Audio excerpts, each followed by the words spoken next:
Ustadz, saya Ya, selesaikan yang terakhir 5 tahapan ini.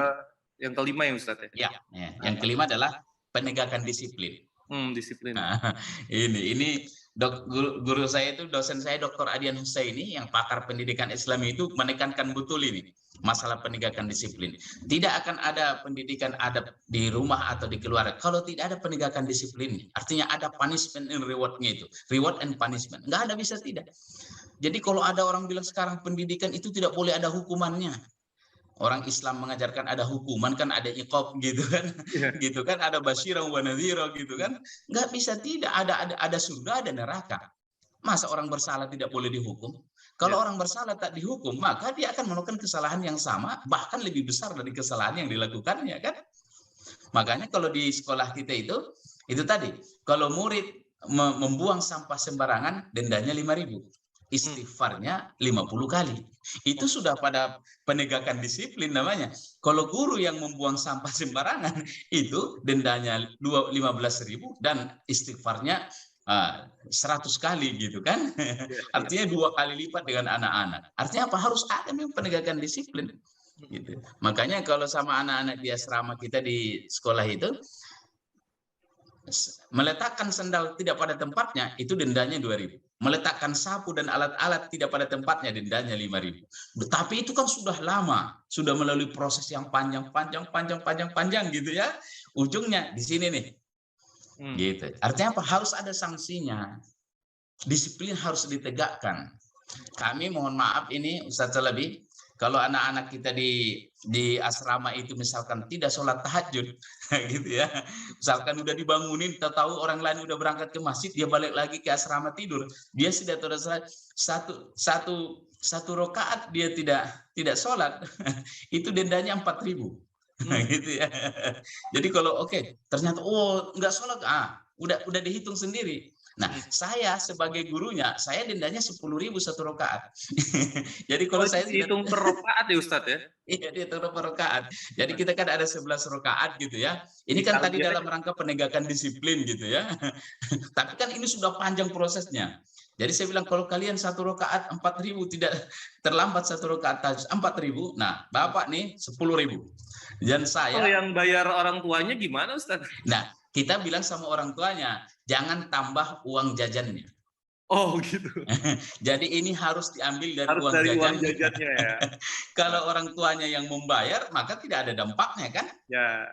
Karena kita kan bukan uangnya yang mau kita cari, tapi adalah kesadaran dia bahwa dia melakukan pelanggaran ini, maka dia harus mendapatkan sanksinya. Maka uang jajannya yang harus dipotong.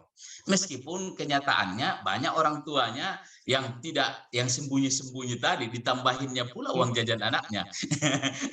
Setelah anaknya laporan dia dapat sanksi ini, nah ditambahin. Nah, artinya apa? Ternyata orang tua belum tentu semuanya mengerti, padahal kita sudah jelaskan kan? Gitu. Kalau orang tua nambah uang jajannya untuk bayar sanksi, maka tidak ada efek dari sanksi itu.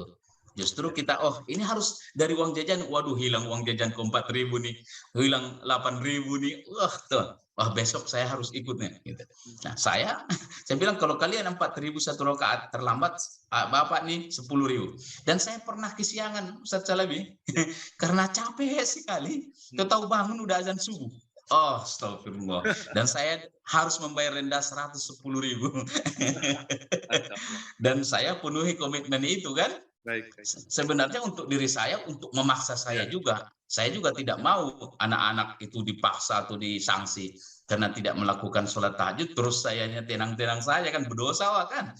Masuk neraka pula kita gitu.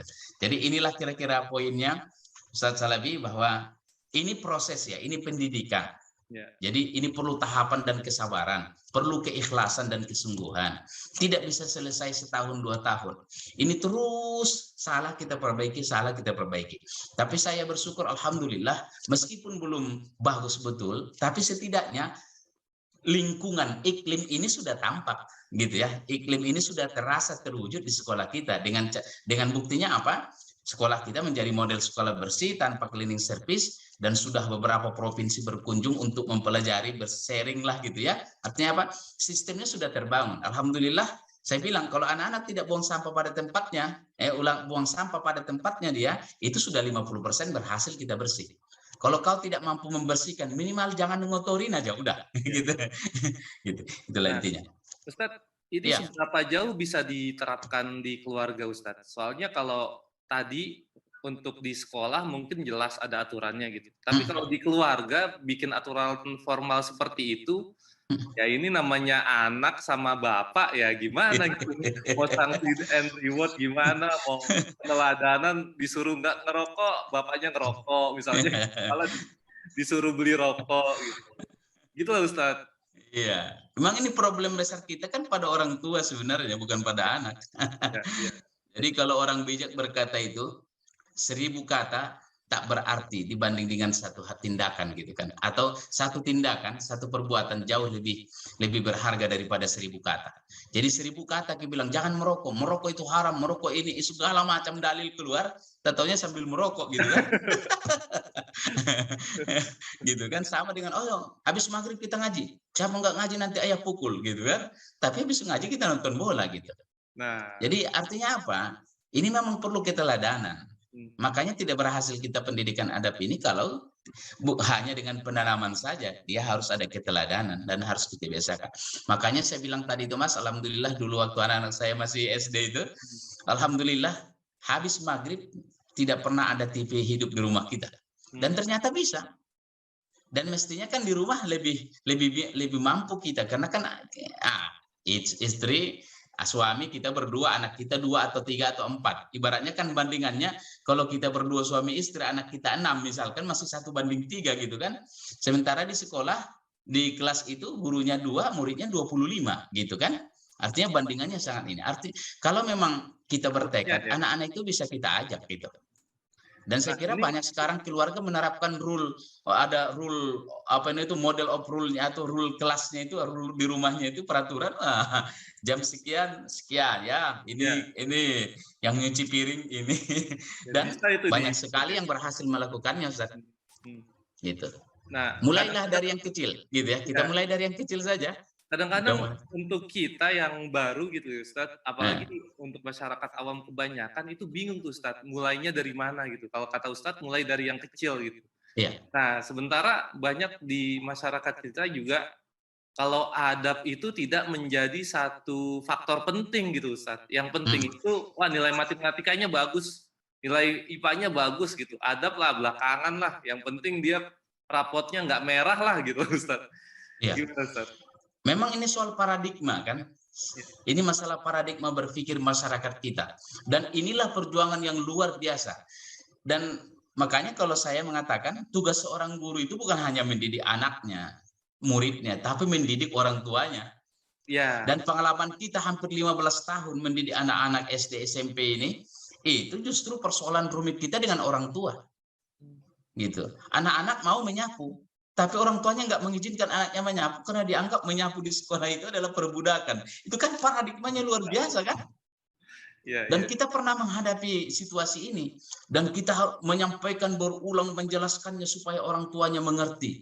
Dan alhamdulillah setelah 1, 2, 3 tahun kemudian orang tua semakin mengerti. Meskipun tidak banyak yang tidak semuanya mengerti ya, tapi sudah mulai banyak yang mengerti. Sehingga yang masuk ke sekolah kita misalkan di SMP di sana itu persyaratannya adalah ini Mas.